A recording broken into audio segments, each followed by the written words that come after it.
Before we get started, I thought it'd be worthwhile to show you the shape that we're going to end up with before we crochet it into a beanie. We're really going to end up with this rectangle with one edge tapering in like this, and the other edge is not going to taper in. And when we turn our crochet around, the tapered in edge is going to be at the top of our hat. And by crocheting what we call these short rows, it helps us to not have a whole bunch of crocheted dense fabric at the top of our hat. So it just gives us a really nice way of shaping the hat. I'm sure you're as excited as I am to get started. So the first thing we're going to do is to create a slip knot. If you don't know how to do this, there are so many tutorials on the internet. I've tried to just slow mine down so you can follow along. But you're going to do a slip knot, put that onto your crochet hook. You'll notice I'm using a 7mm hook, but like I said earlier, the wool that we're using is of Aran weight, and this is just because the slip stitch, creates a really dense fabric. So if we use a larger crochet hook, it really just loosens up our crochet for us a bit. And now we're going to start our hat, and we're just going to do 40 chain stitches. So go ahead and do that along with me.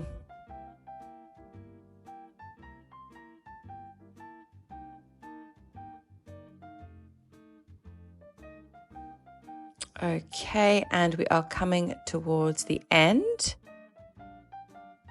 And I'm just going to do a quick count to make sure that I do have 40 stitches. Just speeding up the video here, but definitely count along as well. And then I'm just going to add one more chain stitch, which will be our turning chain.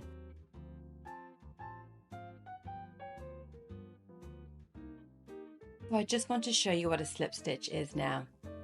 Hook goes into the chain, yarn over, and you go through both of those stitches. Hook in, yarn over, and go through both. Hook in, yarn over, and you go through both of those stitches. And you're just going to continue this all the way across until you get to your last chain stitch, and you will do a slip stitch in that one as normal.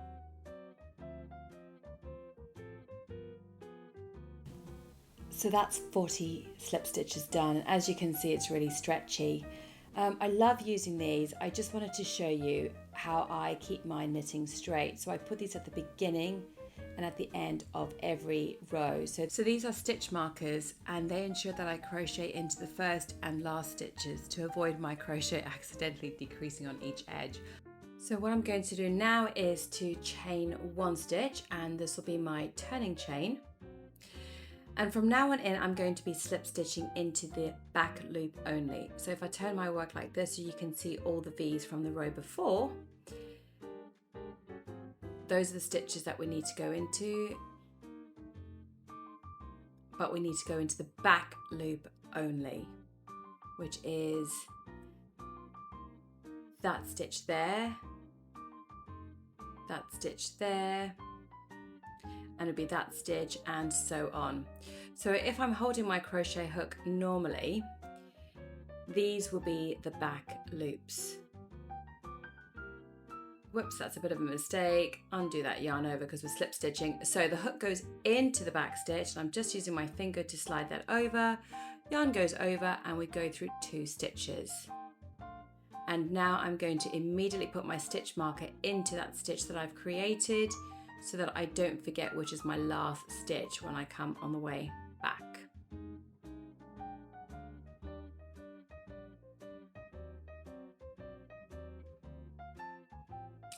And again, the hook goes into that back stitch only. You're just picking up the one part of the stitch, yarn over, go through 2, into the back loop, yarn over, go through 2. And I just find it easy if I just slightly tilt my crochet, and I can get my hook just to slide it in nicely. It's definitely worth noting at this stage that you should keep your crochet a little bit loose. Don't tighten it.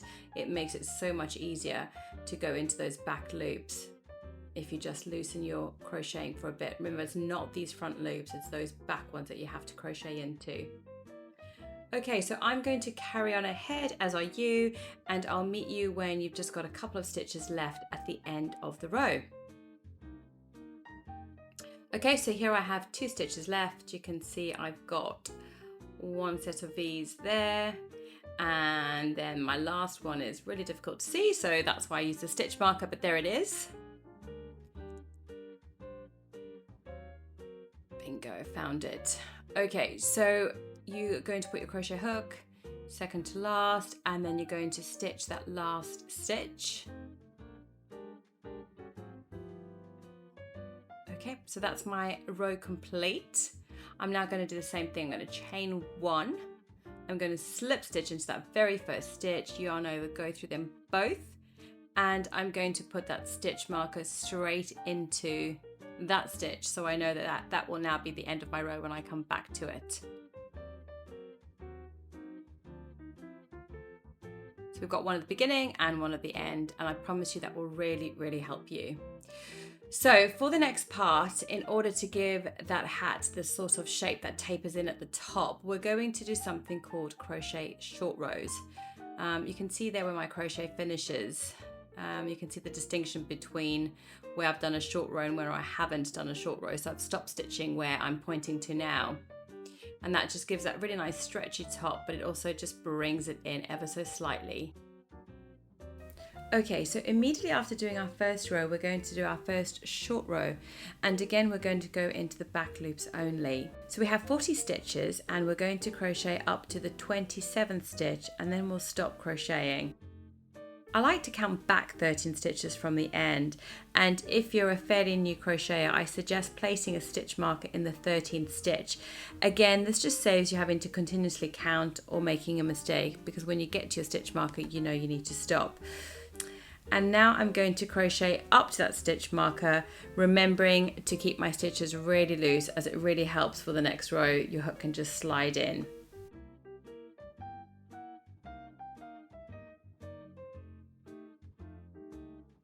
Okay, so I've just slowed down here to show you another trick. If one of your stitches is just too tight to get your hook into, you can always use a needle to pick it up and to put it over your crochet hook, and then carry on stitching as normal.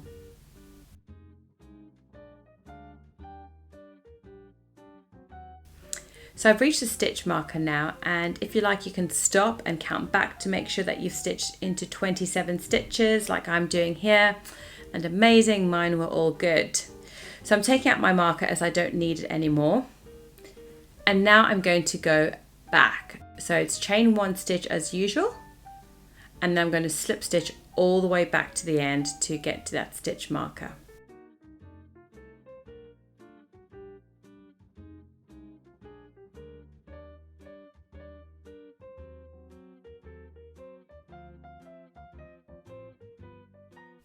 Now I've got to my last stitch. I like to leave the marker in place, and I crochet my last stitch with that still intact, and then I take it out.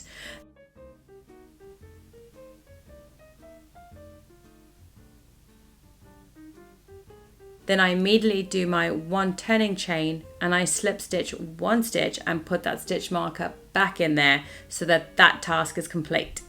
Okay, so now the next row is I need to crochet all the way across to the other end, paying attention to when I get to the start of the short row, because that now needs to be incorporated into this row. So I'm going to carry on crocheting, and I'll slow down when I get to that stage. Okay, so we're getting closer to the start of that short row. So that's 3, 2, 1, and that's my short row. Now I can see where I need to go into, but that can be hidden. So if you're ever struggling, use a stitch marker or just get a darning needle to locate it. And we're now going to just stitch that last stitch. Okay, now if you are in ever doubt, before you move on, just count that you do have 27 stitches. We now need to join that row that you see there on the left. So the hook just needs to go into that very next stitch on the main row. So you can just put your crochet hook into that next stitch, yarn over, and go through 2. Now I don't like this way to join it because it leaves a gap, and I have another method. It also makes the stitch pop out, which I don't like. So I'm just going to undo that. I'm just going to show you what I do. So I take my hook and I pick up this top stitch there. Can you see that one? So I put my hook into that stitch as well as the next stitch, and I crochet through all three together. So I'm going to go into that stitch there, use my finger to slide it over, and then I'm going to go into that next stitch that I would have done anyhow normally, yarn over, and now I'm going to go through all three of those stitches, and I just find that gives me a much neater merging of the rows, and it doesn't seem to pop out or leave a gap. So now what we're going to do is you're just going to crochet as normal, slip stitching all the way across until you get to the end. And again, I'm just going to put my hook into the last stitch, leaving my stitch marker in place, yarn over, go through both, take my stitch marker out, chain one, slip stitch one immediately, turn my work, and then I'm going to put my stitch marker into that stitch immediately before I forget. So to crochet this hat, you're going to crochet a rectangular shape that follows this pattern, which is all the way down, row 2 is all the way back up, row 3 is all the way back down, row 4 is your short row, row 5 is going back down, 6 back up, and then that is the end of the pattern. And really it's just repeating this pattern of 6 rows until the rectangle, because this is the shape that you're going to crochet, until the rectangle measures all the way around your head, and then you're ready to sew it up. And really it just creates this rectangular shape which then just tapers in on one side, and that side is really going to be the top of your head. If you want to, you can block it as well. I sew mine and then I tend to block it, and I'm just going to show you very quickly how I block my hat as well. So to sew my hat together, I like to just position everything correctly. The main thing being is that where my short rows are, I like to just pin that together, and then I feel like I've got everything in place. So I'm just counting back 13 stitches from each side, putting a stitch marker in there, and then going to join that to the other side as well.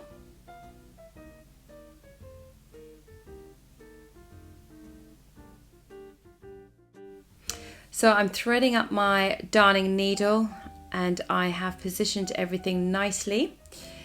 So I have the V's from each edge facing each other, and I'm just going to take the top of each V and I'm going to stitch through that. So I should have 40 stitches on each side. So I'm just going through the first on the left and the first on the right, and then just continuing to pick up those side stitches. I've just zoomed in so you can see what I mean. You see how the stitches are, the edges are flat to each other. And I'm just going to stitch that way all the way to the top, and that place marker, that stitch marker is just helping everything stay put and in place.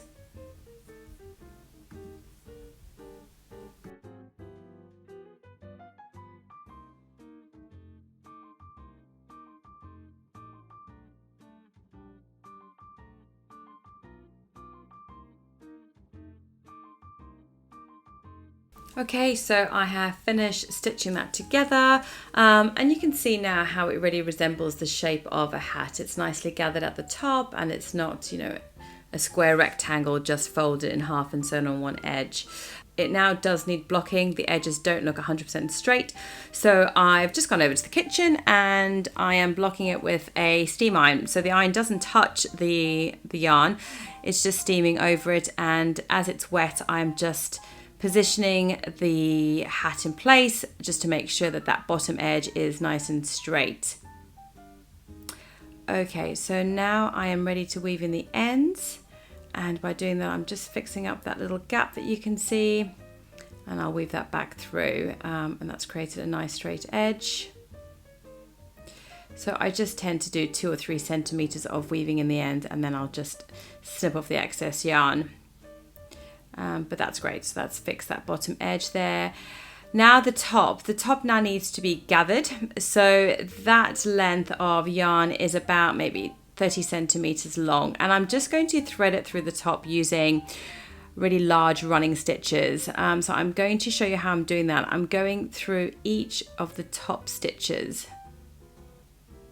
So picking up that stitch, the equivalent on the next row, and I'm just doing that all the way across, and it's just gathering everything together quite nicely. And then I will repeat that again. So I've just sped this up a teeny bit just so you can see what I'm doing and how I do it.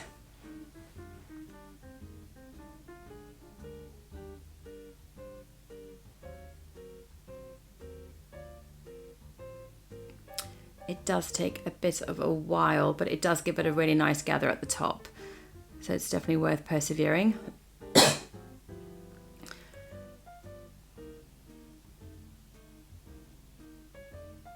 Okay, and now I'm going to pull it, pull tight. And that's now where I'm just going to do another round. And this time it doesn't really matter. I'm not being consistent with the stitch I'm going into. I just want to close that hole.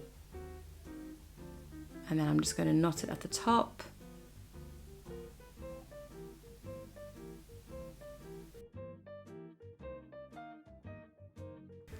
And now I'm going to feed that tail end through the inside of the hat. And for the moment, I'm just going to leave it long. I'm not going to bother cutting it quite yet, because I'll probably use it and tie it in with my pom-pom. Okay, so now if you just flattened it, you would have a very nice fisherman type beanie. You can fold the rim up, or you could just keep it down, but the 40 chain stitches have allowed for you to have a fold up rim, and that also looks great. But if you'd like to add a pom-pom, which I have done, stay with me, and I'm just very quickly going to show you how to use a pom-pom maker. Unfortunately, when I went to get my pom-pom maker, it was broken. So I'm just going to have to make do with what I have. But it won't change how I show you how to use a pom-pom maker though.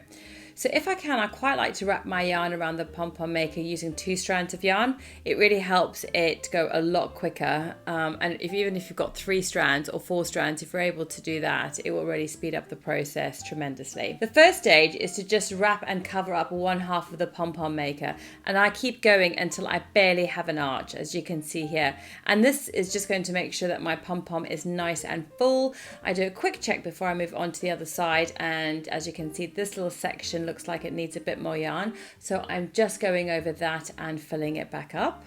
So I've left my first half of the pom-pom maker done, and it's just going to stay on the table, and I'm using the same 2 strands of yarn, and I'm going to wrap it around the second half of my pom-pom maker. So I haven't cut the yarn yet, and I'm just going to wrap it around in exactly the same way as I did the first one.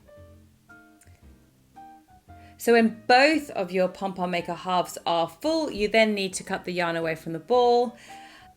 I've actually ended up cutting this yarn a bit too long, and you'll see further on in the video I need to wrap it around the pom-pom maker. You really don't need to leave such a long tail end. But what you do need to do is now cut a new strand of yarn. I'm going to use blue just so that you can see what I'm doing with this. And I like to use a double strand of yarn. It just helps it break when we have to pull it tight in the center, and it will make sense when I show you that further on in the video. So now I'm going to cut my pom-pom maker open so that I can thread my blue yarn through the middle and tie it tight. It's definitely helpful if you have a sharp pair of scissors. Mine may look sharp, they weren't incredibly sharp. So I did have to go through a few layers at a time before I was able to go through the center, and that's also fine. Don't think that you have to have scissors that will cut through every strand of yarn in one go.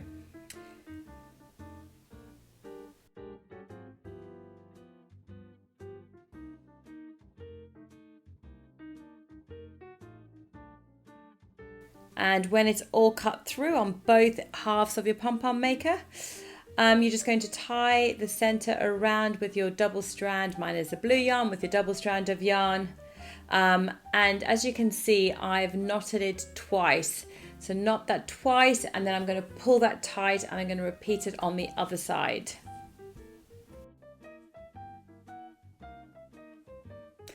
I'm just going to speed through this next bit, but all I'm doing is I'm just pulling the pom-pom halves away from each other, and that will just release the pom-pom maker from the pom-pom. And then I'm just giving it a little bit of a fluff, and then I'm just going to go ahead and I'm going to trim the pom-pom.